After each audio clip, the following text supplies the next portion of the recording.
So, Winnie the Pooh, Blood and Honey, which you're starring in, of course, is a very different take on the beloved character. What should audiences going to the film sort of expect that they haven't seen in the trailer already? Yeah, so I think the key thing to take into consideration is that this is a very fun film. You know, we don't want people to go into the cinema to take it too seriously. There's a lot of moments where people are going to want to laugh out loud. There's going to be a lot of shock. There's a lot of blood and gore, which you see a little bit of in the trailer. But the reaction that I've seen most is people saying, wow, we didn't realize how gory it was. There is a lot of deaths. And a lot of Pooh and Piglet being serial killers. So I think people just need to prepare themselves for that, to be honest. Yeah, no, that's fair. I remember I was quite sort of taken aback when I heard about it. I was like, oh, really? This is an interesting direction to go in. But I think the fact that it's funny, I think, is good as well because I mean that sort of diverts it away from just like a general horror film if there's a bit of like comedy in there as well. So no, that's good. Exactly. Exactly. I'm a big fan of like horror comedies. You know, I grew up watching like the scary movies, and I think it's really nice when a film can kind of take the mickey out of itself as well. And the fact, like I said, it's not too serious. You know, I think it is just a really fun film, and I've seen it about six times now, and I'm still enjoying it. No, that's good to hear. And if it's got that replay value as well, that's definitely what you want in a film. Exactly. So you played the role of Alice in the film. Did you do anything differently in this role compared to how other films you have appeared in? Yeah, so what's really nice about this role, there's two things that I really liked about playing Alice. So one is that she's in an LGBTQ plus relationship. And I think representation is really important on screen. And I think especially in low budget independent films, particularly horrors, either there isn't enough representation for queer characters, or when there is, it kind of becomes their defining feature and it has to be like kind of shoved in the audience's face throughout the film, which I don't think is very authentic. So when I read the script for Alice, I was really, really excited. And honestly, I was quite blessed to play this role because her sexuality is just a part of who she is. You know, it's not shouted about, it's not pushed in the audience's face, and it felt very authentic, which is really important to me. So I loved that. And that's something I've not really come across in roles that I've played previously. And also, she's the only human character to successfully get revenge on either Pooh or Piglet, which was really exciting. And normally I play the victims in the films, which I guess I do in this one as well, but it's very rare in a horror film for a character to be able to kind of get redemption and get revenge on the killer. So that was new to me, and that was something I loved. So moving forwards, that's what I'm going to be looking at, looking for in more roles to actually be able to get revenge on the killers. Yeah, no, definitely I can see why that appealed to you because, like you said, as you said, in sort of low budget and especially horror films, I don't think there is that many like as you queer characters in there. So I definitely think that's a good thing. And yeah, as you said, characters actually getting one over on the villain. I think yeah. So no, Yeah. that's a very different take on the character. So I was also wondering, as you have done other genres of films, how do you sort of prepare yourself for like a horror film compared to like I read that you've been in like action comedy films, for example. How would you prepare yourself differently for this kind of role compared to that? So at the end of the day, the preparation that I do when I kind of build a character from the ground up, it's the same regardless of genre. But I would say horror shoots are very different, especially in the low budget world. So filming days can go on to be 20 hours sometimes. It's normally at nighttime outside. So the key difference that I found between horror films and other genres is that the actual shooting process itself is a lot more intense and physically more difficult. So the biggest difference for me is not necessarily in character preparation, but in the physical side. So making sure that I get lots of rest beforehand. With horror films, like I said, they're quite intense. You know, when you're getting chased around every evening, and you've got killers running after you. So I like to have when I go home in the evening, I like to have something that can kind of take my mind off things, whether it's, you know, reading a book or gaming. I've just bought a PS5, so going home at night knowing that I can come home to, I don't know, like Daisy or Call of Duty to just take my mind off things. But when it comes to creating the character and kind of the process that goes into to building the role that I'm playing, I'd say it's pretty much the same regardless of genre. It's just the actual shooting process itself is so intense for horror films. But I love every second of it. That's why I do so many horrors. Yeah, no, definitely. I think, yeah, from what you've said there, and I can imagine from what you see in horror films, it's quite intense and it takes it out of you. But, you know, obviously if you're enjoying it and you as it's been shown, because you've done a lot of horror films, so there's something you get out of it. So Exactly. So I noticed as well that you also are a writer and a producer as well, and you've done stuff I think with BBC Three and comedy and stuff. Would you how do you like prepare yourself differently from sort of doing something like that compared to acting? Is there much change, much difference in that process? Yeah, so what's really interesting is with acting, there's a lot of preparation before you start filming. But I do think the majority of the work is whilst you're filming. Whereas in a writing or a producing role, I would say maybe for me anyway, I feel like 90% of the work is done before you even start filming. So for example, with BBC Three, I was really honored to work on a series of comedy shorts that they did called Laugh Lessons, which came out a few years ago. They were looking at people in their late teens, early 20s to write and star in their own like little comedy shorts. And that was really cool because I wrote the sketch, but then obviously I played like a few different characters in the sketch as well. So that was the first time. It was actually my first ever writing commission. So that was very daunting because BBC is huge. Like, I've grown up watching stuff on BBC and BBC Three, so that was amazing. It was a really interesting process actually because I've written a lot of things before, but because that was my first commission, it was just interesting seeing how the BBC work. And there was a lot of drafts and redrafts and approval processes, which took quite a lot longer than I expected actually. It was a really nice collaborative process with the BBC team. So yeah, I'd say when it comes to writing and producing, I personally find that it's more work in pre-production, especially for producing, getting everything kind of ready, lined up for the shoot, investment, funding, schedules, all of that is all pre-production. And then it is a little bit more plain sailing when it comes to the actual filming aspect as well. Whereas with acting, it's pre-production and post-production, but the main part to me is always, when you're actually filming, because that's when you're like properly doing your job. Yeah, no, that's very interesting because I do feel like with whether it's a film or a TV show, I feel like there is some writers and like producers who are known, but the majority people probably aren't always aware of. But I think they are just as important. Well, they're just as important, if not more important, than say like the actors because there's Couldn't all, agree as you've more. said, there's all that work going on behind the scenes and beforehand to make sure it becomes the quality product that people enjoy. So no, I think that's very interesting. Yeah, I honestly I think you've hit the nail on the head there. And I always find it fascinating because at like award ceremonies like, the Oscars or Golden Globes, you always have best director, best writer, but you don't really see best producer. And at the end of the day, I do think the producer is the most important role because they are responsible for making the film possible. So it would be nice to see more recognition for producers. I've worked with so many incredible producers over the years, and the amount of work that they do is just phenomenal. So I'm keeping my fingers crossed as time goes on that they do get more recognition for what they do because they're incredibly hardworking. Yeah, I didn't even know that they didn't credit producers, which seems quite bizarre, really, as they are an important part of the process. But yeah, definitely, I think as hopefully as time goes on, hopefully sooner rather than later, that people will get credit they deserve. Because as you said, and as you see with productions, they are just as important as any other person on the set. Exactly. So fingers crossed. I also noticed that you're an interviewer as well, and and which I found interesting as an interviewer because you've interviewed a lot of big names. Who would you say is the most interesting person that you've ever interviewed? Oh, so I can't say just one. I'm going to narrow it down to two.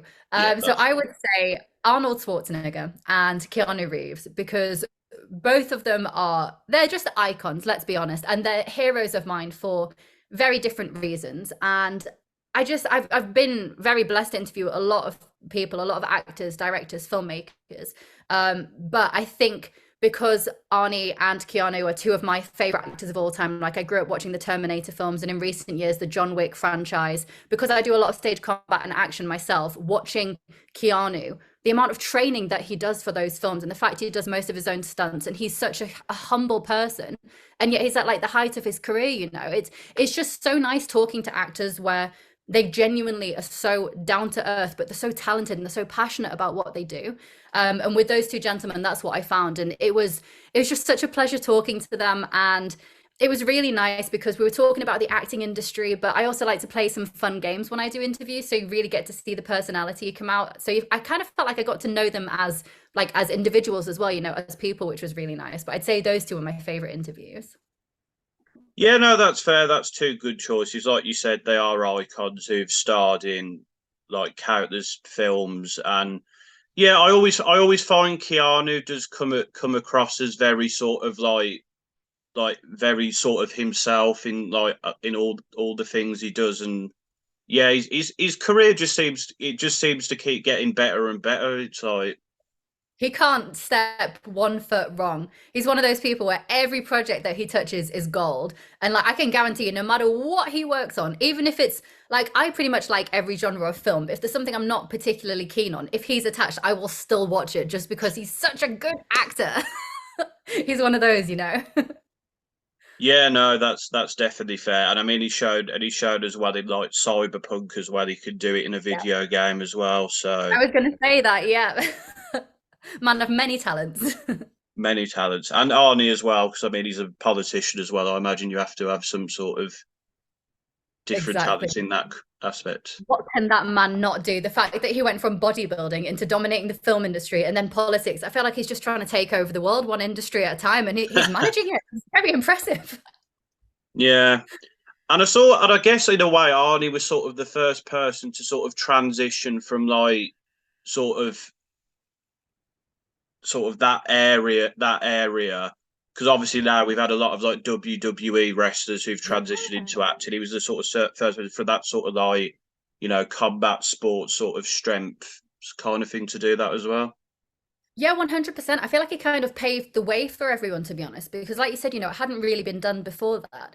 And now, I mean, like Dwayne Johnson, The Rock, he's the highest paid actor in the world, and yet he started out as a wrestler. You've got John Cena and Dave Bautista who are getting more and more. Originally, they started in comedy, but they're doing more and more dramatic roles. And like, I think Dave Bautista's a fantastic actor, and so is John Cena. I think they're great. Like, I've just finished watching Peacemaker. Oh my goodness, it's hilarious. If you haven't watched it, definitely recommend. But yeah, I think it's fantastic what Arnie did, and I think it was kind of frowned upon back in the day where people always wanted actors to have the traditional training and go down the drama school route. But I think nowadays people are realizing that, kind of traditional cinema and traditional media is dying a little bit, and they kind of need the names to get bums on seats when it comes to films having a theatrical release, which is why I think The Rock's doing so well, because he has such this big following from wrestling. But at the end of the day, these WWE stars, they do have talent, and I do believe they're great actors. And I'm hoping it'll pave the way for more sports people coming through. Like another example is Wonder Woman. When they filmed that, for a lot of the female roles, they needed strong women, and they looked at boxers and MMA artists and like genuine sports people. And that made me so happy, especially because it was female roles. So yeah, I was really pleased to see that. And it seems to be happening more and more. So yeah, that makes me really, really happy. Yeah, no, definitely. I do think now people are a lot more open to not just in movies, but all forms of the arts for people to come in from other areas and then put their sort of take on it.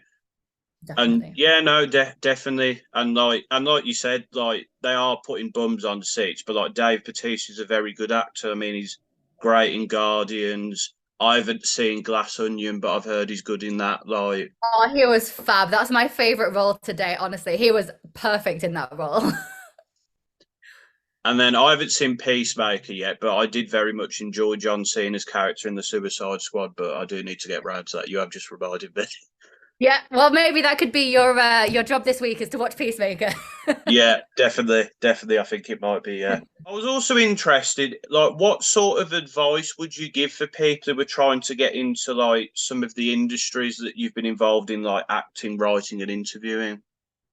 Yeah, so I think for me, the key thing is being persistent, like the creative industry as a whole, especially the film industry. Whether you're an actor, writer, producer, there are an awful lot of rejections, and you have to have incredibly thick skin. But I mean, I've been doing this for a fair few years now, and I think the thing that I found is it's accepting the rejections, but trying to learn, constantly learning. So anytime I get rejected from a role, I like to rewatch my audition and think, right, okay, why was I not chosen for this? How can I improve next time? And I think everything is a learning lesson. But the key thing I would say is be persistent. And, if you're passionate about something and you know that, for example, you're destined to be an actor, don't let anyone tell you no, because there are a lot of no's that you'll get in the industry. But at the end of the day, even A-list actors speak publicly about how many rejections they get. It's just the nature of the beast. But I would say that, especially when I'm like casting projects, for example, I think that experience is so important. So if I can see people who even if they haven't made it yet, you know, if they've got a lot of experience and they're working their bum off and being really proactive, to me, that sometimes is more attractive than someone who's done 3 years at drama school and then they're just sitting back expecting acting roles to come to them. So I think, especially for acting, you know, nowadays it isn't super important that you've done like a full 3 years at drama school. Try and get some training and understanding of your craft. But I think that in all fields, really, experience is so important. And just, especially for writing, you know, just like write some shorts, shoot some short films yourself, maybe web series, just little bits here or there so you can show people what you're capable of. Same with producing, you know, get together with a group of friends and produce a few shorts, maybe ship them out to some film festivals. And the same for acting. That's what I did with the comedy sketches when I started. So yeah, I think it is a difficult industry to get into, but then again, everything is nowadays. But if you're passionate, you know, just keep going, and if it's meant to be, it will be. That's what I always tell myself. Yeah, no, I definitely think with anything in life, sort of persistence is definitely key, because I think you can't just expect anything to be handed to you. You've got to work at it and earn it. And you know, Exactly. you are going to get some rejections and some disappointments, but eventually you'll get there if you just keep trying. Exactly. Couldn't have said it better myself. What is a acting performance that you've seen that has sort of made you rethink the way that you perform yourself? hmm Oh, okay. Let me see. What have I seen recently? Ooh, the things there's been so many good performances. I think one of my all-time favorite acting performances is a film called The Prestige. I don't know if you've seen it. It's Christian Bale and Hugh Jackman, and they play two rival magicians. And I saw it years ago, but there's a big twist at the end of the film, and I don't want to spoil it for anyone who's not seen it, but if you rewatch that film again and again in Christian Bale's performance, every time I watch it, I notice something different. And it was, again, I don't want to spoil it, but I'm trying to explain how that role impacted me. And yeah, I've seen a few roles where characters are basically playing multiple characters throughout the film. And I've also had the privilege of doing that a few times. And that was the key thing that I've taken, really, is when I've watched actors do that, I'm like, okay, cool. So this is how we can kind of bring that to a character. I know this isn't making any sense because I don't want to spoil the film. But yeah, no, I've seen a lot recently as well. What I really like is when, so I'm trying to think how to put this into words. So I like it when the people have like really grounded performances and they're very naturalistic. And I think sometimes that performances can be a bit over the top. And I think when I was starting out, especially because I was doing a lot of comedy, comedy is much bigger than life, you know. When it comes to drama, you have to bring it down a lot. And I've seen so many performances recently where they are so grounded and you just get so absorbed in the performance because you just forget that they're acting. Yeah. I don't know if I've answered your question there.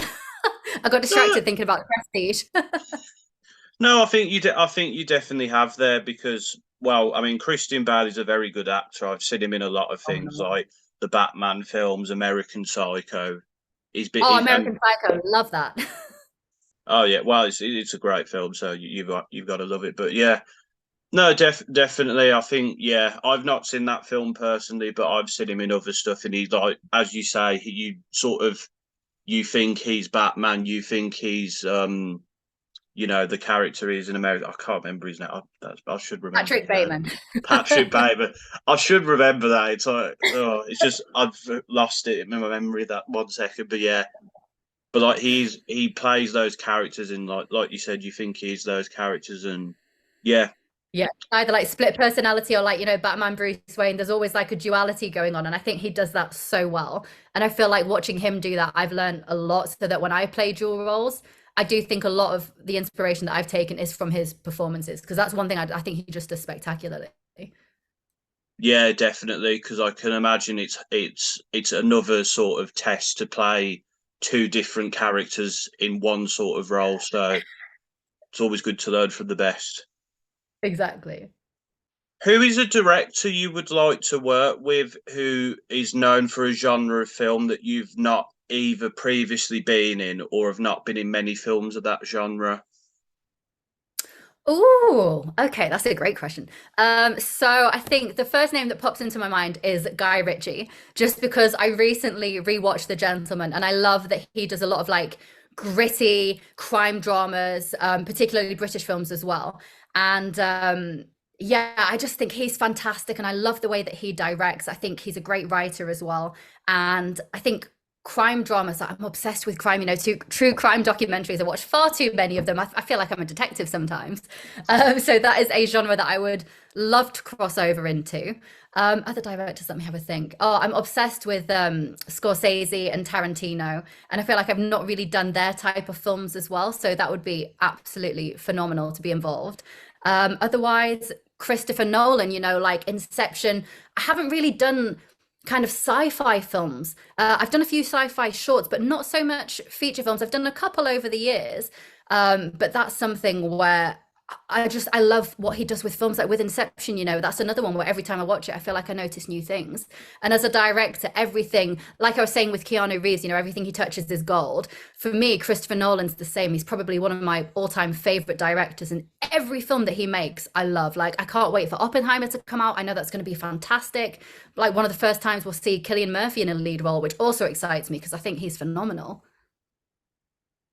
Yeah, no, definitely that's some good choices. I think, yeah, Guy Ritchie sort of, you know what to expect with a Guy Ritchie film, but he always does it so well. And like you said, the Gentleman, even though that's like a long way down his list of films, I still thought it was one of his best films just because the way it was done and it just everything sort of fit into place. It's my So, favorite film of his, actually. yeah, to be fair, I probably would argue that I've not seen all these films yet, but yeah, I'd probably agree with you on that one. To be fair, yeah, It's so funny. it is, it is. I need to. That's reminded me to watch that again. I think he has just released his new film on Amazon as well. He has. Yeah, I watched that a few days ago as well, and it was hilarious. And what I loved about this new film, I can't remember what it's called. It's Operation something. And I watched it with my mum whilst she was here, and we were just cackling away and giggling the whole time. Hugh Grant, oh my goodness, I love him so much. His character in The Gentleman was hilarious, and the character that he plays in this new film is very similar, kind of a similar accent, bit of a naughty boy, but oh my goodness, he made that film for me. And Jason Statham, again, he's another one, like action comedy. I feel like he was made for that genre. But yeah, Guy Ritchie's new film, like, I can't remember the name, it's Operation something, but after The Gentleman, that's probably my second favorite of his. It's so good. oh, that's interesting. I'll definitely have to check that one out. And yeah, it's funny because I remember like Hugh Grant was in The Gentleman, but I don't think I realised till the end of it because, as you said, he's like, Really?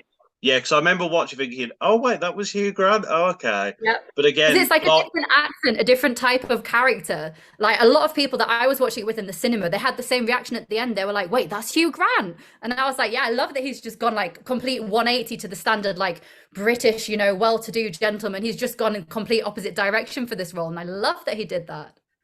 yeah, I do as well because I feel like a lot of people sort of know him as, like you said, sort of the well-to-do British gentleman in like a romantic comedy, but he can do other stuff, and I think that's good. Exactly. And then the other directors you mentioned, Scorsese, obviously, he's a great director. I love Tarantino. I think he has said his next film is his last one, which I think is a shame. Um, I'm gutted because I think everyone wants to work with Tarantino, Yeah, but I'm starting out in my career, so I know realistically I'm probably not going to get cast in his next film. But you know what? I'm excited, and like every film that he's done has just been amazing. And I know from the beginning he always said, he wanted, I think it was 10 films he said that he wanted to do. And I kind of respect him for doing that, to be honest. He had a vision, he set to it, and he's probably one of the most iconic directors in the world. And even his first few films, like I remember reading an article the other day about the first film he ever made, and it was so low budget that he had the actors bring their own costume and everything was mismatching and it didn't quite look right. And I was just thinking, look at where he's gone from that to like the films that he's doing now. It's just incredible, the journey that he's been on. And it's a shame if this one is his last film. I'd love for him to keep making films moving forward, but even if not, that the last one's probably going to be the best. yeah, I am definitely interested in it because I think it's going to be about film critics. So I think that will be very interesting. Yeah, But yeah, as I said, I do sort of respect people who sort of like have an idea and of how many they want to make. They sort of go, okay, I want to stop now because I feel like if you keep making stuff after a certain period and you don't have that love for it, audiences are going to notice you don't have that same sort of like exactly. feeling. So I respect that. And then Christopher Nolan, yeah, Christopher Nolan is a great director because a lot of people I spoke to weren't that keen on Tenet, but I really enjoyed I it, really liked it. and I feel like every time I've seen it, my liking for it has grown a little bit more as I've understood the film a bit more. See, this is the thing that I've noticed with his films. In general, when I talk to people and they say they don't like Nolan's films, it's because they don't understand it. And that's the thing. I do feel like his films are so complex. And even with Inception at the end, with the little spinning top being like, oh, is he still dreaming? Is it reality? And I love that and not knowing. And every time I watch it, I like to have new theories. But it's the same with Tenet. Like the first time I watched it, I had no idea what was going on. I was just enjoying like all of the explosions and everything. But I think his films, like you were saying with Guy Ritchie, you know, they do exactly what they say on the tin. You know, there's going to be action, there's going to be drama, and there's going to be a lot of psychological stuff. And I think with Nolan's films, you have to watch them more than once to be able to fully appreciate them and to understand them. Like every time his film comes out in cinemas, I'll watch it at least twice because I know the first time round, I'm probably not going to have a clue what's going on, but the second time, then I'll be able to understand everything. And that's when I feel like personally, I really get the appreciation for what he's made with his films, you know.